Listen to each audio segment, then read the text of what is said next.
All right, it's Sunday morning here in Hobart, and we're on our way to Fresnay National Park. Hit up a trail there and go to the beach. And before we go there, we're going to Fresnay Marine Farm for some lunch, where they have a short order menu, and also they sell fresh fish and oysters. All right, and we are now on our way. And we got up around 6:30 a.m. and it's about 7:35 right now, so in and out. Probably could have went a little bit faster, but it's a little over a 2-hour drive to the park. So the nice thing about going through town at this time of morning is it's not very busy. Very windy road here. Well, we're definitely getting into wine country here. So there's lots of vineyards along the way. Well, we made it to Fresnay Marine Farm. We're not still sure how they pronounce it, but there's nobody up here though, so hopefully they're open. They're saying open from 9.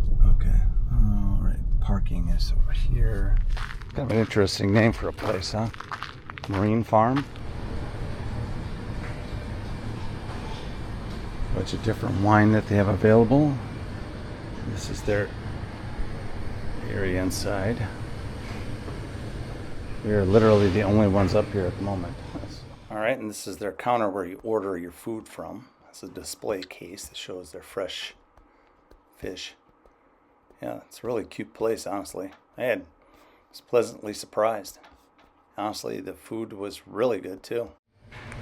So as like many of these fisheries that are along the coast and stuff, this one also does a lot of oysters. We've seen them in the back prepping oysters on trays like we had the other day. It must get really busy here later in the afternoon or something. Right now it's about 10 a.m. and we're 2 of 4 people so far here at the farm. All right, there's the fish and chips, and here's our fish burger. And again, I said the fish burger is with crumble fish, which I've never seen before. And then the fish and chips is called a gummy shark. There you go. All right, that was a good experience. Fish was great. We are full. So we're gonna head up to an area where there's a trail and do a little trail walking, burn off some of these French fries and fried fish. All right, we'll see you on the trail. So this is Coles Bay.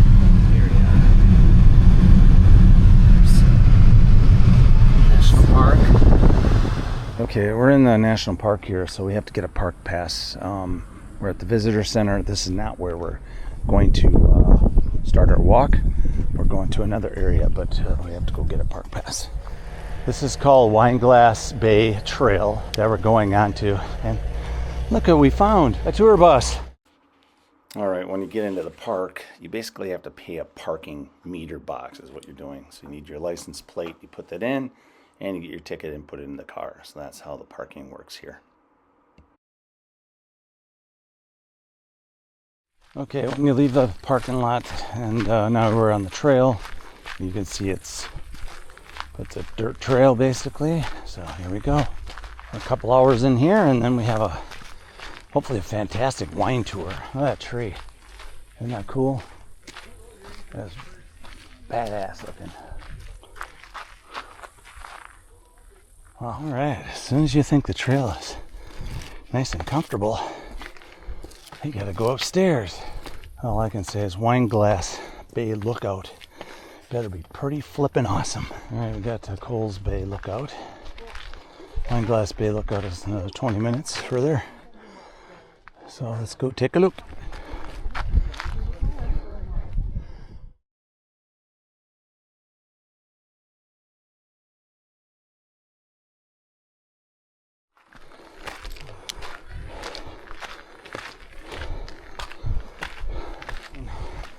Almost 1,300 feet in elevation. So this is the highest we've been so far on this trip.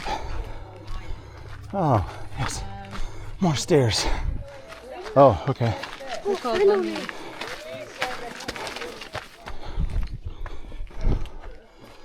One-way circuit. Or you can go up there. Yeah.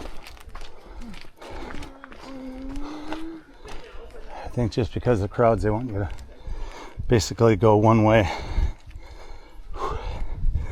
Yeah, we're over 1,300 feet in elevation, so that's why we're tired. All right, this is what all the hype is about. So when you Google Tasmania, this will pop up as one of your searches for things to do. Wineglass Bay. Look at the beach, it just looks amazing. All right, now we're on this trail going down toward the beach, and it says it's a 1.5 mile round trip. But guess what? We're going down steps, and guess what we gotta do going back up is up steps.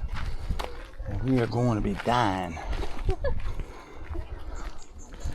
Wow, this is crazy. All right. So just so you know, this trail may not be very long, but it was really difficult. And we descend the stairs to the beach. I think it's gonna feel like more about a, 8-mile walk by the time we're done with this thing. Neither one of these walks are very far, but it's the steps and the hill that's rough.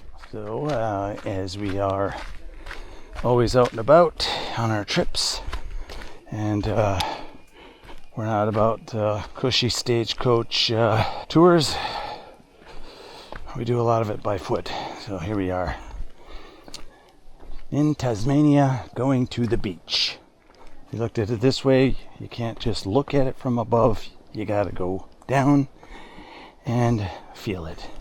Basically a car park with And of course we noticed that there's another parking lot near this beach area, so it's not as far to walk from there, but we did not know about that. So here we go, send me more. All right, we're on the Tasmanian beach here. Wineglass Bay Beach. Finally made it to some water. Last few times we've been by beaches, it's been not very warm and it's been extremely windy. It's not too bad here. All right, so here we are at the beach and we get ourselves parked and we go ahead and hit the ocean. We are on kind of a time crunch. We had a wine tour set up at Craigie Knowe, and we knew that we had to go back up them stairs and it would take a while, so we didn't have a lot of time at the beach as much as we wanted to. All right, so we finally arrive at Craigie Knowe Vineyard, and we have a wine tour set up, and we were running late. We were probably close to 40 minutes late, but everything worked out awesome. I just want to show you, we're here at the Craigie Knowe Vineyard and doing a little wine tasting. I just want to show you how many people are here with us right now. Absolutely nada.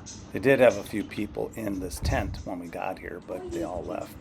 You can see lots of bunches. Yep. Because what we do, we actually leaf pluck so that we get a bit of sun on these grapes,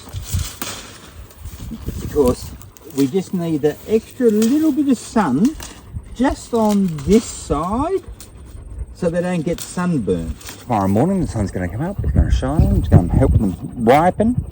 Now does the sun come from this direction and go across? Sun goes from there straight over there. Oh, this way. Okay. Yeah. Okay. Yeah. Because, well, you see, when the first settlers arrived here from England, because they're in the northern hemisphere, they built all their houses facing south. But the warm sun comes from the north. So all the houses are facing the wrong way. That's funny. Even ours, because our where that white mark is, that's the toilet outside, or it used to be a toilet. But next to that is the front veranda. Okay. But you don't get sun until about 7:30 at night. Oh. So that's no fun at all.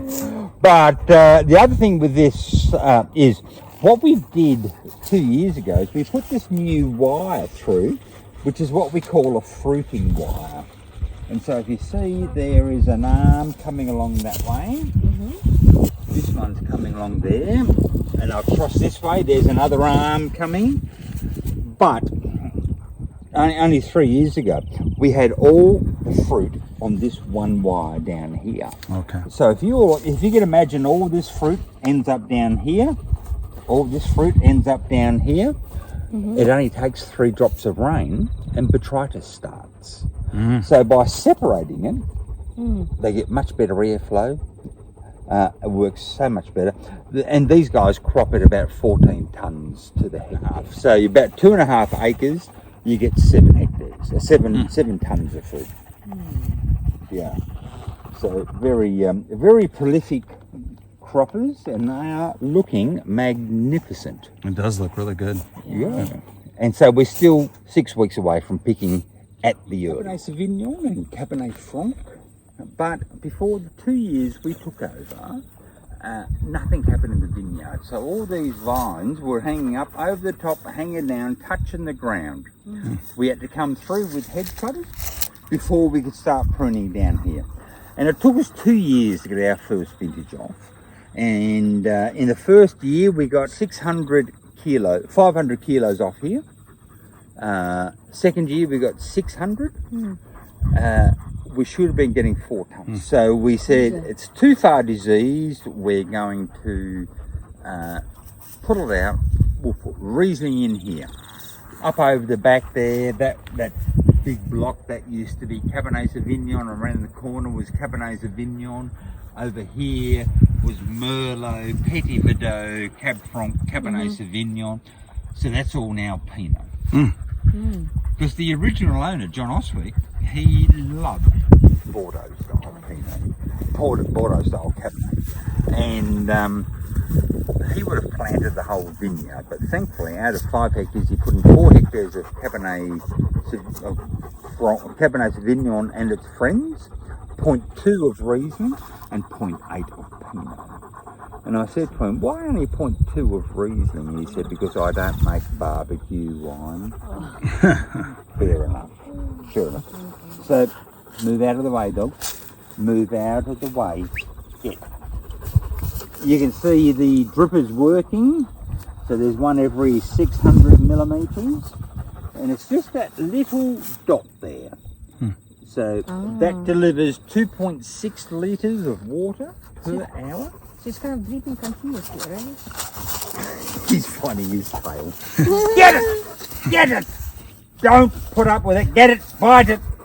No, I've turned these on this morning at 11 o'clock. And I actually have a reminder to turn them off. So as we come back, I'm going to turn them off. Do you do it manually, or you use like iPhone or some kind of app? Manually, yes, there is. Even if you do it by electronic, you still need to check them to make sure they're good. Oh, that's true. Yeah. But I did want to show you this big pipe coming along here. So you can see that 2-inch pipe comes up here, and that's where we plug a sprinkler into. And the sprinkler is a knock sprinkler. Yep. And we use that for our frost protection. Okay. So we get frosted during September and October. I have a frost alarm that will send me a text message when it's 0.5 of a degree. At 0.1, which is like 33 degrees American, we turn on the frost system. So it's water. Every 10 metres there is a sprinkler. So there's water going everywhere. So how does water out there? So the water tries to turn into a solid ice, which creates energy. Energy creates heat, and it encapsulates the bug and keeps it warm. Absolutely incredible how well it works. So it works down to -5. Fans work down to about -3. And so we've had 4 mornings of -5.6, so 10 degrees Fahrenheit. Let's head over this way. That's interesting. Yeah. He's going after the shadow. Milo, stop being a dickhead. He's going anywhere. He's just flying all over. So Oh wow, look at these, here huh? we have Pinot. Oh. And this is a really good example of what we call veraison. So they're changing colour. So they're going from green to red. So these guys are still very, very sour at the moment, but they're on their way, and we feel so excited by that. That's amazing. We know that the season's going to happen shortly. This one up here will never ripen. Oh, So we just take them off because they're just too high up, they won't ripen. But over here, what we have is a new vine. And this vine didn't exist at the beginning of the season. So back in May, it was missing. For whatever reason, it was missing. So what we do is we find this arm up here. You can see this arm coming along here. And there's a nice big long shoot coming off up here. So we go through, we cut off all the other arms. This is after it's finished fruiting. Unwrap it off the wire, chuck it into the ground, put it into a grow tube, and 12 months later you've got fruit. Wow. And it's the only way to do replacements in an established vineyard. Because that vine there will take all the water, all the nutrients, and it just ends up dead. So give it an umbilical cord, Bob's your uncle. That is really interesting. Yes, and you can do it with lots of plants. Come on, dog. So you can probably guess this is Pinot Noir. Pinot Noir, as you can see, the veraison starting to happen. But these vines were planted in 1980. So very old vine. But what we did do this year, we put through a new fruiting wire, one of these arms coming along here, because that's where the fruiting wire used to be. So you can imagine trying to prune down here versus pruning up here. So we've replaced all bar 25 wires across the whole vineyard. So next year we'll do the last 25, and you can only do the replacement once they've been picked and before you prune, because you have to prune to the new wire. 2 roosters and lots of girls. So this is the water infrastructure coming into the property. So that those frost protection sprinklers, when we turn them on, they use 100,000 litres of water an hour, or 25,000 gallons. Where do you get this water? So there's a dam up the back there, you can just see. We have another dam 1.5 kilometres away. It all comes down underground, pops up through here, comes through the pipe. We plug a tractor into that yellow PTO shaft, and that boosts the pressure from 25 pounds up to 50 pounds per square inch. And that's the size of the pipe going into the ground for the frost protection. The way to make a small fortune in a vineyard, start with a large one. That makes sense. Well, Yeah. that's a wrap here at the Craggy Knoll Vineyard, and Glenn was just an amazing host. He's so proud of his property, and he spent a lot of time with us. Now, let me tell you, this cheese board that he gave us was top notch. I mean, I'd never gotten anything like that even in a high-end restaurant. It was incredible. It was part of our package too. If you get a chance to go to Tasmania, you got to check out Craggy Knoll Vineyard.